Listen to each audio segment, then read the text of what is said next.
नमस्कार दोस्तों, दीपावली का दिन है, खुशी का माहौल। और अब देखिए, मैं भी उत्सव वाले रंग के कपड़े पहनकर आज बैठा हुआ हूँ।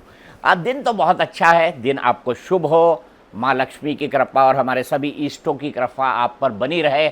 आप अपने बड़ों का आशीर्वाद लेते रहे, छोटों को प्यार देते रहे, यही मैं इस दीपावली के दिन आपसे उम्मीद करता हूँ और सबको कहता हूँ। आपको दीपावली बहुत बहुत शुभ हो और आने वाला साल आपके लिए धन धान्य और स्वास्थ्य से समृद्ध हो, ये मेरी मनोकामना है। ये मैं भगवान से प्रार्थना कर रहा हूँ।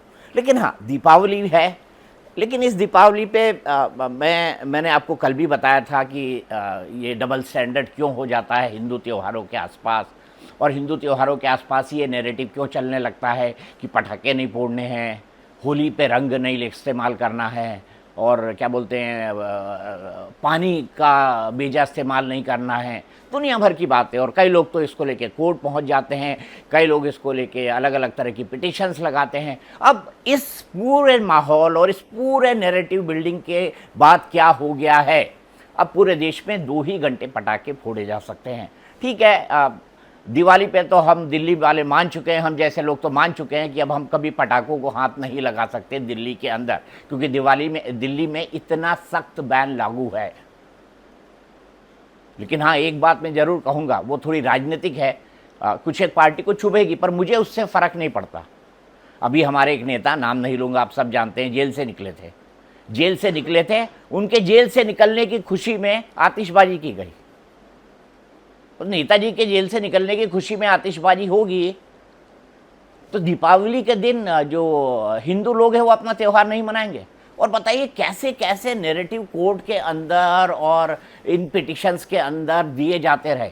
एक नैरेटिव क्या था मैं आपको बताऊंगा, आप भी जानकर आश्चर्य करेंगे। आप ये कहेंगे कि देखिए साहब, पटाखे नहीं होते थे दीपावली के दिन। बोले क्यों? बोले भगवान राम जब थे तब पटाखों का इजाद ही नहीं हुआ था। ये नैरेटिव भी सीरियसली दिए गए हैं, ये नैरेटिव भी बनाए गए हैं। और दिल्ली में प्रदूषण के आसपास कितना बड़ा हवा खड़ा है। मैं एक सॉलिड रिसर्च के आधार पर बोल रहा हूं कि दिल्ली का प्रदूषण पटाखों के कारण नहीं है। दिल्ली में प्रदूषण के एक से बढ़कर एक कारण हैं। और हमारी सब सरकारें, मैं उसमें राज्य को बोलता हूं, केंद्र को बोलता हूं, सब शुतुरमुर्ग बन के बैठे हुए हैं। सुप्रीम कोर्ट मॉनिटरिंग कर रही है, पर एक भी चीज ग्राउंड पर लागू नहीं होती। और दूसरा है वो नेशनल ग्रीन ट्रिब्यूनल, इतना बड़ा सफेद हाथी, वो पर्यावरण के नाम पर ऐसे ऐसे कदम उठाता है कि आप दांतों तले उंगली दबा लेंगे। मेरे इस लाइव से, मेरे इस जो आपको मैं ये समझाने जा रहा हूं, उससे पहले मैं ये कहना चाहता हूं कि मेरे मन में अदालतों के लिए बेहद सम्मान है, बेहद सम्मान है। लेकिन हाँ, अगर मैं उनकी किसी बातों से सहमत नहीं हूं, या अगर ये जो फर्जी नैरेटिव बिल्डिंग वाले लोग हैं, जो एक चीज के आसपास घेर कर नया घेरा खड़ा कर देते हैं, जैसे दिवाली पर पटाखे बैन, अब देश में कई जगहों पर होने लगा, कई जगह बैन खुलने भी लगे हैं, अलग अलग तरह से समाज मांगे भी कर रहा है। देखिए ना, गरबे में इतना डेसिबल का ध्वनि नहीं हो सकता है, इतना नहीं हो सकता है, कोर्ट जाना, ये करना, वो करना। लेकिन ये लोग खामोश हो जाते हैं। कब खामोश हो जाते हैं? आपने कभी किसी से ये नहीं सुना होगा कि जीव हत्या नहीं होनी चाहिए त्यौहार को मनाते हुए। क्या कभी किसी से सुना है? नहीं सुना ना। तो ये भी एक बहुत बड़ा मुद्दा है। लेकिन नैरेटिव इनके आसपास कैसे खड़े किए जाते हैं। अब देखिए, बड़े बड़े सेलिब्रिटीज जो कहते हैं पटाखे मत जलाइए, पटाखे मत फोड़िए, कहीं से तो स्पॉन्सर होता है ना। कोई तो इकोसिस्टम है जो भारत से जुड़ी हुई पुरानी प्रथाएं और परंपराएं हैं, उसको खत्म करने का काम, या उसको धीरे धीरे डिस्ट्रॉय, या उसके खिलाफ नैरेटिव खड़ा करने का काम कर रहा है। और अब आज मैं आपको इसकी पूरी कहानी सुनाने जा रहा हूं, पूरी कहानी सुनाऊंगा। और मैं आपको ये बताऊंगा कि देखिए किस तरीके से दिल्ली के अंदर ये टोटल बैन वाला ऑर्डर हुआ है, किस तरीके से इसमें अलग अलग वक्त पर एनजीओ आते रहे, एक नई मांग करते रहे। वैसे ही पर्यावरण के हालत दिल्ली में बहुत खराब थे। सबसे बड़ा उसका रीज़न है पराली। हमारे यहाँ जो डस्ट उड़ती है वो, उसके अलावा 1 करोड़ या 2 करोड़ लोगों का ये शहर, कितने लोग रह रहे हैं और कितने अनआइडेंटिफाइड रह रहे हैं, उससे निकलने वाला प्रदूषण। बड़े बड़े कॉन्सर्ट्स के लिए जब जवाहरलाल नेहरू स्टेडियम, मैंने हाल ही में सुना था, एक कॉन्सर्ट के लिए दिया गया पूरा बर्बाद कर दिया गया। स्पोर्ट्स अथॉरिटी ऑफ इंडिया को निकलकर कहना पड़ा कि नहीं साहब, स्टेडियम तो बिल्कुल सेफ है, जो एथलीट है उनके ट्रैक को नुकसान नहीं हुआ है। हजारों के टिकट, तब आपकी रिस्पॉन्सिबिलिटी कहाँ जाती है भाई? तब आपकी चीज़ें कहाँ जाती है? तो मैं अब आपको सिलसिलेवार ढंग से समझाता हूँ कि ये पटाखों को बैन करने वाली बात कहाँ से शुरू हुई, इसमें किस किस का रोल क्या था, और किस किस ने यहाँ पर अपने एजेंडे को आगे बढ़ाने के लिए, कि ये मानने के लिए कि भाई सालों से हिंदू समाज जो करता आ रहा है उसमें कोई ना कोई खामी है, उसको परिवर्तित होना चाहिए, इसको दकियानूची सोच बताने लगा। आधुनिक सोच तो ये है कि हम पर्यावरण से प्रेम करें। अरे आप सनातनियों को सिखाओगे पर्यावरण क्या है? पृथ्वी, अंतरिक्ष, हवा, सबकी शांति की बात करते हैं हम। पेड़ों को भी पूजते हैं। हमारे कई ऐसे समाज है जिसमें पेड़ के बचाने के लिए लोगों ने अपनी जान दे दी, बिश्नोई समाज की अमृता दे दी। फिर भी ये नेरेटिव बनते हैं, नेरेटिव चलते भी हैं, सरकार इनकी पिटीशन भी एक्सेप्ट करती है। फिर कोई एक विचारधारा या उल्टी विचारधारा वाला आदमी होगा जिसको धर्म अफीम लगता होगा, वो इस तरह के स्ट्रक्चर्स और ऑर्डर भी पास करता है। तो इसकी शुरुआत कब से हुई? इसकी शुरुआत हुई है 2001 से। 2001 में पहली पिटीशन आई। अब देखिए, जो बात कहनी होती है ना, तो पहले तो पिटीशन के जरिए धीरे से उसको कहा जाता है, फिर उसके आसपास माहौल तैयार किया जाता है, फिर अखबारों में उससे जुड़े आर्टिकल लिखा जाते हैं, फिर कोई एक सेलिब्रिटी कैंपेन करने के लिए आता है। ऐसा नहीं कि उनको अपना माल नहीं बेचना है, वो ये कहेंगे कि आप ये मत करो लेकिन मेरा माल खरीदो, ये तो ग्रीन दिवाली है। ये स्ट्रैटेजी है, मार्केटिंग की नई स्ट्रैटेजी है कि पटाखे फोड़ के मत मनाओ, मैं ये जो गिफ्ट दे रहा हूँ ना, इसी को दो अपने भाई बहनों को, तब आपका रक्षाबंधन अच्छा बनेगा, मेमोरेबल बनेगा, या दिवाली अच्छी बनेगी। ठीक है, मार्केटिंग स्ट्रेटजी है, जो खरीदना चाहेगा खरीदेगा, नहीं खरीदना चाहेगा नहीं खरीदेगा, लेकिन बदले में नुकसान क्या हो रहा है? तो 2001 में एक पिटीशन गई। पिटीशन में एससी ने सुझाव दिया कि पटाखे केवल शाम 6 से 10 बजे तक मात्र 4 घंटे के लिए फोड़े जाएं। साथ ही इसको लेकर जागरूकता फैलाने के लिए स्कूलों में बच्चों को बताया जाए।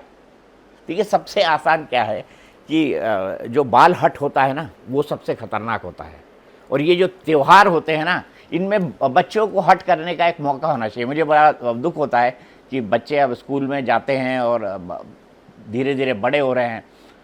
हम तो पटाखों की जिद करते थे, हमारे पिताजी बोलते थे नहीं हमारे पास इतने पैसे नहीं है, पटाखे नहीं खरीदेंगे, लेकिन फिर भी मेरी जो सेविंग रहती थी मैं पटाखों का उसके अंदर खर्च करता था। शगुन के लिए मैं दिल्ली के जब शुरुआती 90s में रहा, तब तो ये पटाखे बैन वगैरह नहीं थे, ये सब 2000 से शुरू हुआ। उस वक्त भी मैं मुहूर्त के लिए थोड़े पटाखे और फुलझड़ी ज़रूर छोड़ता था, जलाता था, लेकिन अब बच्चे इससे दूर हैं। मेरे बच्चों ने तो आज तक पटाखे अपने हाथ में नहीं उठाए होंगे। और सबसे बड़ी चीज़ है, नए नैरेटिव को अगर आपको बिल्ड करना है तो स्कूलों और क्लासरूम में उसको एजुकेशन डिपार्टमेंट में पहुंचा दो। बच्चों के दिमाग में डालो, नहीं कलर नहीं खेलना है, स्किन खराब हो जाएगी, नहीं कलर नहीं खेलना है, ऐसा गुलाल खेलना है, वैसा लगाना है, नहीं पानी नहीं वेस्ट करना है, नहीं पटाखे नहीं फोड़ने हैं, नहीं इस तरह सी चीज़ों को करना है। लेकिन यही सब लोग ना अन्य त्योहारों पर खामोश हो जाएंगे। ये नैरेटिव बिल्डिंग वालों को न्यू ईयर पे पटाखे बैन इनको करना, कोई पिटीशन नहीं गई कि न्यू ईयर पे पटाखे इस देश में बैन होगा। बैन है तो हर त्योहार पर होना, क्रिसमस पर बैन हो, ये जो बड़े बड़े सितारों की महफिल सजती है और जिसके अंदर खूब जोर से आतिशबाजी होती है, उस पर बैन हो, लेकिन उस पर नहीं होगा। लेकिन ये सेलिब्रिटी किसी एड को चलाने के वास्ते आपको ये कहने के लिए आ जाएंगे कि भैया अच्छी दीपावली मनाएं, ग्रीन दिवाली मनाएं, पटाखे ना फोड़ें, प्रदूषण ना फैलाएं। एक तो मैंने ऐसा नैरेटिव सुना है ना कि कुछ लोगों ने, कुछ सेलिब्रिटीज़ ने क्या कहा है पता है आपको, कि आप पटाखे फोड़ेंगे तो दो बेजुबान जानवर हैं, कुत्ते और बाकी सब लोग, वो पटाखों की आवाज़ से घबरा जाएंगे।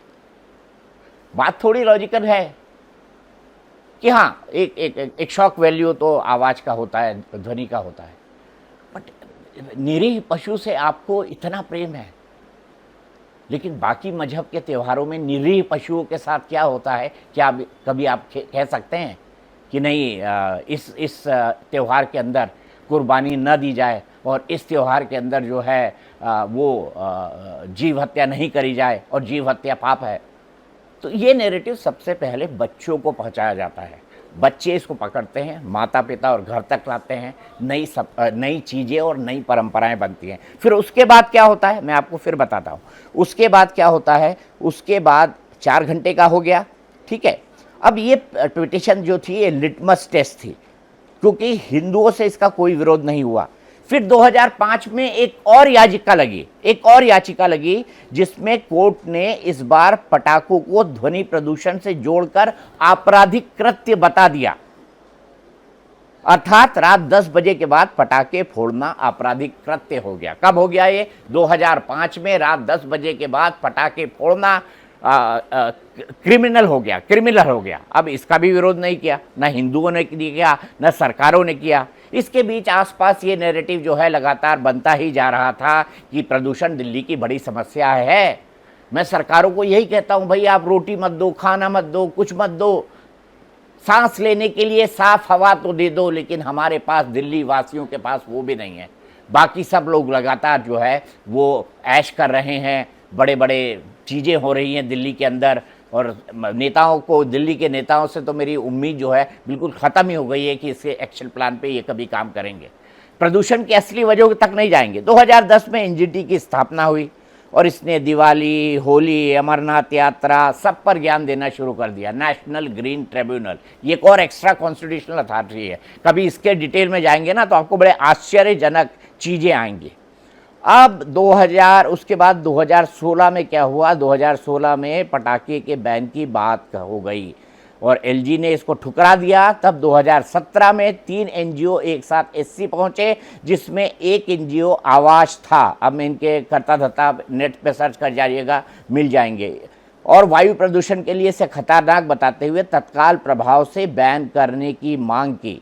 अब क्या होता है कि जैसे पिटीशन सुनवाई क्या आ रही है, तो पराली कोई नहीं देखेगा, पराली पे जो सरकारें हैं वो भी मुंह छुपा लेंगी, और कोई छुपा लेंगे, वैक्यूलर पोल्यूशन पे मुंह छुपा लेंगे, या ऑड इवन करेंगे तो अपने वोट बैंक को खुश करने के लिए 2 व्हीलर की छूट दे देंगे, ये सब वो कर देंगे।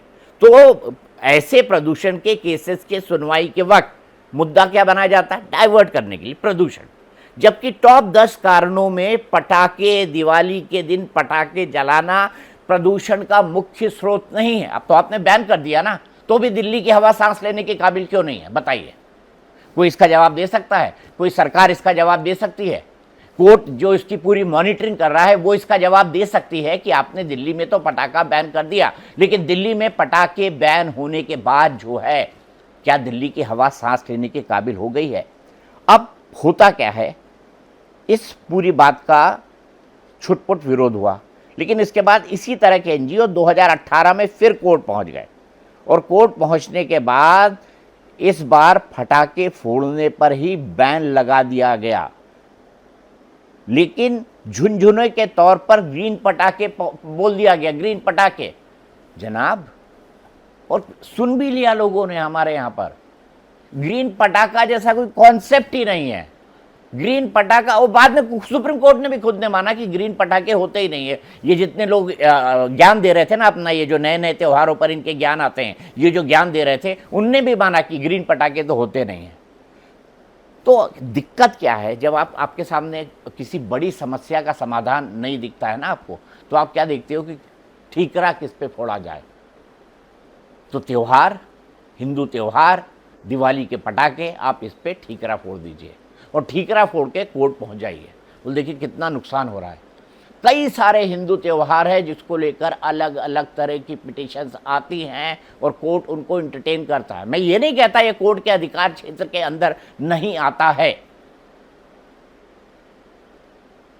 लेकिन उस देश में जहां पे 80% के आसपास हिंदू हैं, क्या उन्हें अपने रीति रिवाज, परंपराओं और मान्यताओं को मानते हुए त्यौहार मनाने का अधिकार नहीं है? और मैं सब इन एनजीओ लॉबी, लेफ्ट लिबरल, इन सबको ये कहना चाहता हूं, आपने कुछ शुरू नहीं किया, आप कुछ मनाना चाहते नहीं हो। अरे भाई, जो बंदा अपने घर में मना के खुश रहना चाहता है, उससे आपको क्या दिक्कत है? अपनी सोच को आप क्यों थोपने देना चाह रहे हो? यही मेरा सबसे बड़ा सवाल है। यही मैंने कहा, नैरेटिव बिल्डिंग इसी तरह से होती है, एक एक स्टेप करना। पहले वो ये कहना कि देखिए पटाखे से ये होता है, ये होता है, प्रदूषण होता है, आग होती है, एक्सीडेंट हो सकता है, आग लग सकती है, आग की घटनाएं होती हैं, 200 इंसिडेंट होते हैं आग के, 300 होते हैं, 400 होते हैं। फिर धीरे धीरे धीरे धीरे स्कूल में पहुंचा देना, पटाखे बैन, ये वाला बैन, वो वाला बैन, ये नहीं बांधेंगे, वो नहीं बांधेंगे, रेशम की डोरी की वो नहीं, सूत की कलाई में राखी बांधे, दुनिया भर की चीज़ें, दुनिया भर की चीज़ें। और हमारे यहाँ जो ये त्यौहार सुने गए थे ना, उसका एक सामाजिक और आर्थिक संरचना भी थी। जैसे दीपावली पे दिए बनते थे, तो किसका काम होता था? जो हमारे कुम्हार होते हैं, या जो मोमबत्तियाँ बनाते हैं, जो कैंडल्स बनाते हैं, जो रोशनी की लाइट्स बनाते हैं, जो भगवान की मूर्तियाँ कार्व करते हैं, इनका काम बढ़ता है। मिठाई की दुकानों वालों का काम बढ़ता है। ऐसे में शुभ सोना चांदी खरीदा जाता है, कपड़े खरीदे जाते हैं, सिस्टम चलता है। एक साल के लिए लोग बचा के रखते हैं कि गणपति पे ये पहनूंगा, दुर्गा पूजा पे ये पहनूंगा, दिवाली पर ये पहनूंगा। इससे हमारा इकोनॉमी और हमारा सिस्टम जुड़ा हुआ है। ये सब चीजें किसी के ध्यान में नहीं आएंगी। कोरोना में मुझे पता है, जब त्यौहार नहीं मनाए जा रहे थे तो कई लोगों की तो साल साल भर की रोजी रोटी का संकट हो गया था। महाराष्ट्र में कई ऐसे परिवार हैं जो गणपति की मूर्तियां बनाकर, उनको सजाकर, उनको ठीक करके जीवित रहते थे, और पूरे 10 दिन के गणपति उत्सव से उनके 1 साल का खर्चा हो जाता था। इतनी बिक्री और सेवा, इतनी बिक्री और बाकी चीज हो जाती थी। लेकिन इन सब बातों से किसी को कोई सोचना है ही नहीं। आपको एक नया नैरेटिव खड़ा करना है, और नया नैरेटिव किसके खिलाफ खड़ा करना है? जो सबसे लिबरल है, जो आप सुन, जो सबकी सुन लेता है। सुन तो क्या लेता है, विरोध ही नहीं करता। उसके खिलाफ कितनी भी बातें हो जाए, विरोध में तक नहीं पहुंचते। और सरकारें भी मेन मुद्दे से डाइवर्ट हटाने के लिए पटाखा, प्रदूषण, पटाखा, दिल्ली, गैस चैम्बर, ये वो, फलाना ढिकाना। क्या ऐसी सरकारों को काम करने का अधिकार है? और सवाल यह है कि दिल्ली की हालत में पहुंचाया किसने? ये उन्हीं हुक्मरानों का काम है ना, जिन हुक्मरानों ने पिछले कई सालों में दिल्ली के अंदर राज किया है। तो आज मैं सिर्फ दीपावली के दिन, बहुत गंभीर बातें हो गई, गंभीर बातों से लाइट बातों की तरफ आना चाहता हूँ। ये एक ऐसी दीपावली है जो 500 साल बाद पहली बार भगवान राम अपने जो है भव्य मंदिर के अंदर बैठकर सरयू का दीपोत्सव देखेंगे। ये बेहद शुभ दिवाली है। सदियों से इस पल की कल्पना हर सनातनी हिंदू ने की थी। आज हम इस बात के लिए, आज हम इसको देखने के लिए जीवित हैं। ऐसे में मैं इस दिन को बहुत शुभ मानता हूँ, बहुत पावन मानता हूँ। मैं आपसे कहता हूँ कि इस दीपावली में कोई एक अच्छी आदत आप शुरू करिए। मैं भी शुरू करने की कोशिश करूँगा, बल्कि करूँगा ही करूँगा। दिवाली पर मैंने आपको बताया था कि मैं अपनी एक पुस्तक लिख रहा हूँ। पिछले 30 साल में मैंने दुनिया के हर तरफ, हर जगह से रिपोर्ट किया है। देश और दुनिया की हर छोटी बड़ी खबरें आप तक पहुँचाई हैं। तो पर्दे के पीछे की बहुत कहानियाँ हैं जो मैं आपको शेयर करना चाहता हूँ, जो मैं आपको बताना चाहता हूँ। तो मैं दीपावली के इस मौके को ढूंढ रहा था। मेरी किताब आपको अगले कुछ महीनों में मार्केट में मिलेगी। पहला नाम रखा है आधे सफ़र की पूरी कहानी, हिंदी में, लेकिन वो इंग्लिश में भी होगी। अगर नाम के तौर पर आपका कोई सुझाव है तो प्लीज़ मुझे डायरेक्ट मैसेज में लिखिए या कमेंट बॉक्स में लिखिए। आज के लिए आपको बहुत बहुत धन्यवाद, और ये त्यौहार, ये आने वाला साल आपके लिए बहुत शुभ हो, यही मंगल कामना मैं करता हूँ।